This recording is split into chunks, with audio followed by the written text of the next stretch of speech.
This is chapter 5 of my novel in progress, The House at Hil Grove. And this is the continuing story of Isaac Martin, who was an American businessman, entrepreneur in the early part of the 20th century. And if you've listened to so far, you've known that he traveled to Austria in the company of or at least at the invitation of an Austrian nobleman who was interested in starting his own timber business and wanted to learn from Isaac Martin.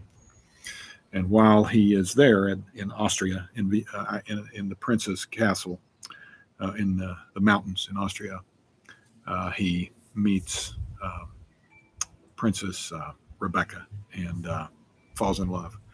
And this chapter is about Isaac Martin's decision to approach the princess's father. When the dessert dishes were taken away, the Count approached Isaac Martin, who remained alone at his table. The Count spoke. "We should go out onto the balcony and smoke. The night is clear and the air will do you good, do us both good." Martin said, "Not tonight, my friend. I thank you, but I have other business." The Count spoke. "You're going to approach Prince von Badini?" "Yes." "You knew?" "Oh, everyone knows." "Everyone knows what?" "Everyone knows why, that you are in love with his daughter." Martin smiled. "Any advice?" he asked. "No," the Count said. "The prince is inscrutable. No one knows how he will react." Martin said, "Are you saying he's irrational?" No, not irrational. In fact, he's always right." And the Count took his leave, heading for the great doors that stood open to the balcony and the starry sky. Isaac Martin stood and walked across the polished floor of the dining hall to the prince's table. The prince was alone except for a servant who was clearing the table. The prince dismissed the servant and gestured for Martin to sit down. "Thank you, sir," said Martin. "I want to speak with you about your daughter, about Rebecca." The prince held his silence for a long moment. "Yes, I know. Will you come with me to my study?" And the two men left the bright, high-ceilinged dining room and walked down the hall to a stairway and then up 2 flights to the highest floor of the castle, and then into a room lined with books and hunting trophies. There was a low fire in the hearth. "Would you care for a drink, Mr. Martin?" "No, sir, but thank you." "I have noticed, Mr. Martin, as the days have gone on here, that you drink very little." "That's true, sir. In my country, I do not drink at all. I take wine with my meals here because that is the way of this house and of this country. I am a guest, and I partake of what is put before me. Anything less would appear ungracious, I think." "Yes?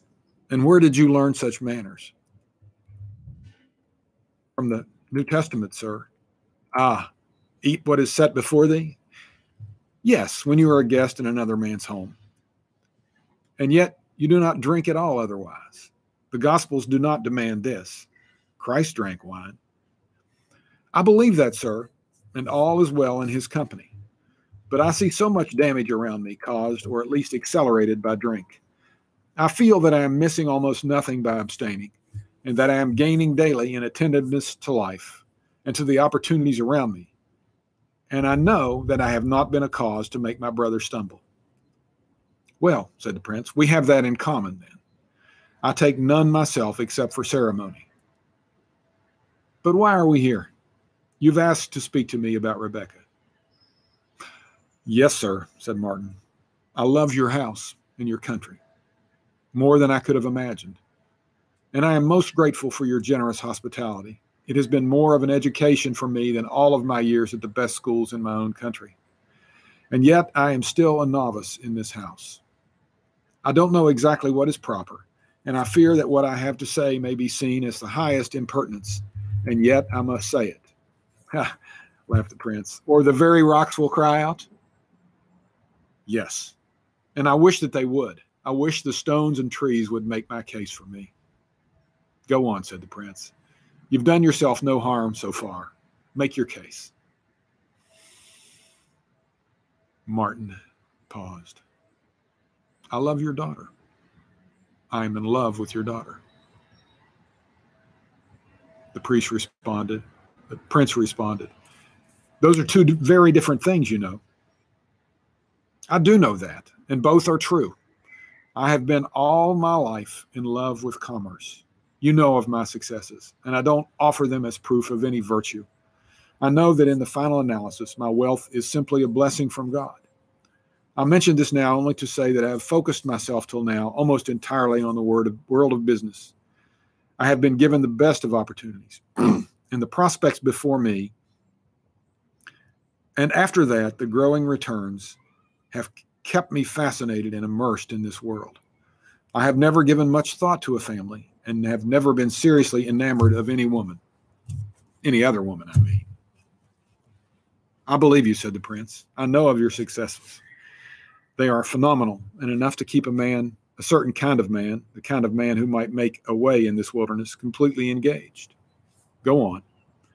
Sir, until I came to your estate, I did not fully know myself. Your daughter has awakened in me so much that I was not before aware of. I would give everything away for her. Nothing matters beside. I would start again without the first connection if I were given her hand. The prince paused. And yet, you know that is the worst thing that you could do. Yes, said Martin. And my ability to provide for her and bring her into a life that is in keeping with her station and taste is in my favor. Perhaps that is the only thing in my favor. But, sir, I would ask for her hand even if I were penniless. I did not know that this world could ever promise so much happiness as I have in her. Your wealth is not only wealth, Mr. Martin. I know that because of my place here.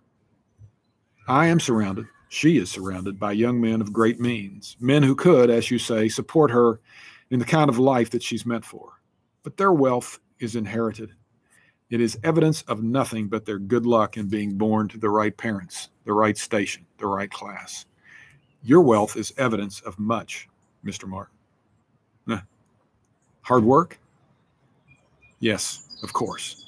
And that is a virtue that is almost entirely unknown by this generation that surround us here. But that's not the most important thing. Your wealth is evidence of venture.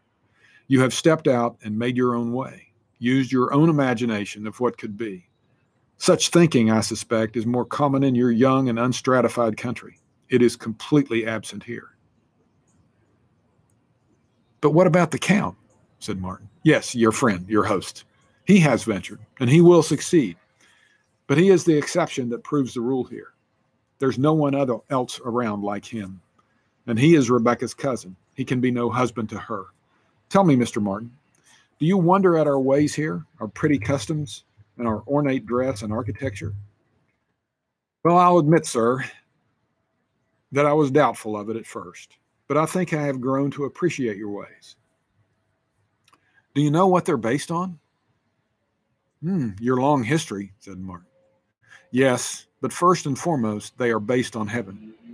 They are meant to be a vision of heaven. I can believe that, sir. Yes, but no one else can. There are none in this generation who have any appreciation of what this wealth and this culture is finally based on. They walk in oblivion. They have every need and taste met and worry not about the future or concern themselves with their duty. This world you have tasted was cut out of a wilderness. Men have sacrificed themselves in the building up of this nation. Whole generations of them have fought and died to make this place a haven of grace and peace. But this generation and the one immediately before it have paid no such price. They think that this world is normal, that it will sustain itself, but it will not. The handwriting is already on the wall of these castles. Martin said, You fear judgment? Yes, said the prince. Our judge will be the working classes. They are not a righteous judge, but they may do the work of the Almighty unconsciously. Martin spoke. Like the Babylonians of old? Yes, said the prince. We will be able to muster no real defense. And Rebecca? Asked Martin. The prince paused. In another time, I would never part with her. But I am now so convinced that all that is before me now will be taken away by the hordes, that I must consider your suit very seriously. If she would leave, she would take my heart with her. I, like you, understand her beauty, her character, and her charm. She is not a part of this generation, and she may be saved. She ought to be saved. You will entrust me with her? It's not that easy, Mr. Martin. You've given me no reason to doubt your sincerity and character, but I must demand further evidence. If I let my daughter go with you across the ocean, thousands of miles away, and with the probability that I will never see her again, I must know where she is going and that a place fitting for her has been prepared. Will you keep her? Where will you keep her, Mr. Martin? Where shall my princess spend her life? There's one more thing. Her aunt, Bertha Countess von Suttner, has been a mother to Rebecca in the absence of my late wife. Countess Suttner is an intellect and very protective of Rebecca. You must obtain her permission as well. And so Isaac Martin left the prince's study happier than he ever imagined that he could be, happier and more determined. And he sought the prince's counsel in the following days for the names of architects and craftsmen, the finest in Europe, who he could hire and bring to America and to Walhondy, where they would build a palace for Rebecca in the New World. End of chapter 5.